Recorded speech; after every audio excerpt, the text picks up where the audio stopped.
Whenever I read these classic pieces of literature, I'm always filled with awe at how far ahead these writers were from their times. They captured something that the general public had no other way to express. And when they wrote these works, I'm sure the people must have gone like, this is something new. I didn't know I needed this, but the fear element in these works, let's say, in the case of Edgar Allan Poe, or the romanticism in, say, a John Keats or a Shelley, or the satire in P.G. Wodehouse or Charles Dickens, these people captured something that hitherto no one else had.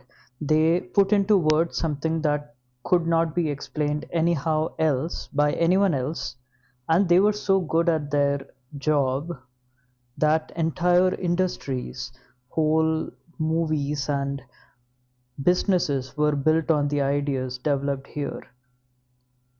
And in this specific case, every horror element you could think of in today's horror genre is inspired by Poe, more or less. Gothic horror, if we are being specific, from its focus on psychological horror, say, like is depicted in The Haunting of Hill House, or the eerie setting, or the weird sounds. All of these are so commonplace in today's movies and works of art and literature, even. But to be the first one to do it, to inspire not only an entire generation, but generation after generation of people to follow this path which Poe has laid out, that is just incredible. You have to be incredibly perceptive about something deep within the human psyche, understood it perfectly, and then put it into words. I'm sure when people read this work, also, The Fall of the House of Usher, that is, people would have gone like, I don't know how this author did it, but this is exactly what I would imagine fear and terror and horror to be. And I like this. I like how the author has set everything up, and there are enough things to creep me out in the right ways, if you know what I mean. And hence we have this Blumhouse meat factory of horror movie after horror movie based on all of the concepts set out here. And the point I was making with all of this is that this work is classic. Nothing that I'm going to say now is going to change your opinion of it. If you like horror, this is where it all began. Read this. If you don't like horror and you are interested, this is a good place to begin. I'm not going to sit here and critique something that is so revolutionary, and I feel somehow out of place doing that when we have tried and tested so many different elements, and this one clearly stands out. It's the best. So, just if you like horror, you'll enjoy this. So, let's go ahead with that brief introduction into the plot and the characters. We have Roderick Usher here, who is a recluse to say the least, and one thing that threw me off in the beginning is that he is somehow very sure of the end. I don't know how someone in his position could act thus, but he has this air of, oh, I know I have some issues, but in the end, it is all going to end, or it's all going to go away. So that is a feeling that I couldn't quite connect to. But apart from that, he is nervous and he is very reserved in his mannerisms, and the house reflects that. Or maybe it's the other way around, because the house is so gloomy and dark and lacking any life. Maybe that rubs off on Usher, and other inhabitants of the house, say Madeline for one, which is Usher's twin sister, the wrong way. So that is the first thing that we should keep in mind. The house reflects its inhabitants, and the inhabitants also reflect in the state of the house itself. So here I have dim tapestries, shady basements, eerie sounds, and yeah, like I've said, it does take a psychological tone on us, and by us I mean we as the reader as well as our unnamed narrator here. And I'm mentioning this just to put forth the point that if you're finding yourself in a tough spot, in an eerie spot, not much is required to get you in a better mood, let's say. Have more lights, have more flowers, avoid dim places, get a pet or something. It's not too difficult to make the house cheerful and use that as a way to cheer yourself up. Cook some good food, let's say. So, all of these are very interesting as a subtext throughout this book. I like how they showed this in the movie as Lady Madeline not having any sense of taste because of her illness. I'll come to that in a bit, but the way it is depicted is that she only eats gruel for breakfast. That is a good way to show that there is no life in the furniture and in the rooms. So something should have been done to change that. Here I have a quote about Lady Madeline, which is again Usher's sister if you aren't following. And here's how she is described. See how incredibly he describes this eerie setting and the eerie people inhabiting it. Quote, the disease of the Lady Madeline had long baffled the skill of her physicians.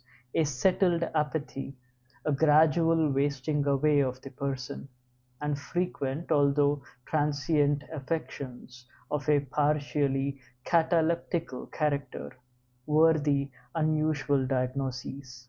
End quote.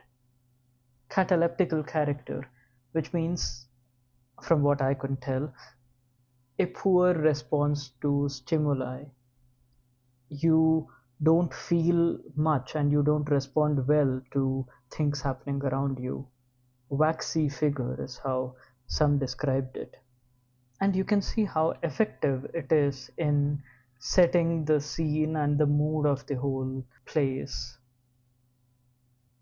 Along similar terms, we have the people affecting one another in terrible ways. Quote, and thus, as a closer and still closer intimacy admitted me more unreservedly into the recesses of his spirit. Here his means Roderick's, Usher's.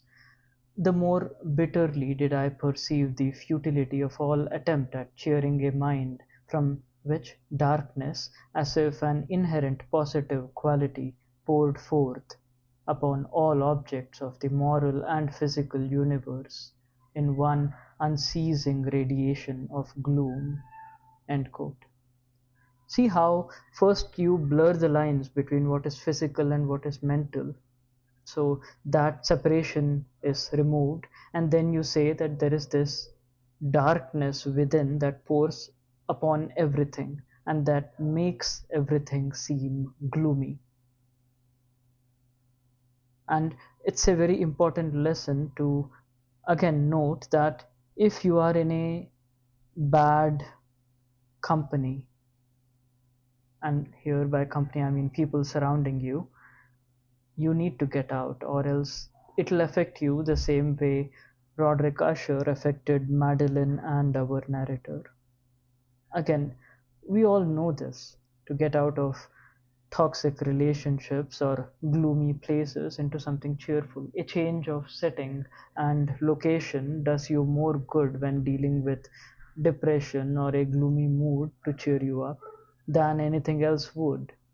We all know this, but to have that in mind when this was written, I believe Poe is 1800s, early 1800s, is incredible. Again, I'm just in awe of how people can perceive all of this when you have no understanding of depression, anxiety, whatever today's modern medicine deals with and today's psychiatrists deal with, to capture the essence of a gloomy, dark, desolate temperament. I don't have much else to add in terms of the plot. I think we all expected the twist ending, if you could call it that. But the way Madeline comes back to life and the way it is set with a gale storm surrounding the house of Usher, where you can't see beyond the dark clouds surrounding it, and our author reading a charming book with dragons and our hero slaying that dragon, and how those sounds mimicked what was happening inside the house. Very interesting, classic horror again, but the way it was all set up was perfect.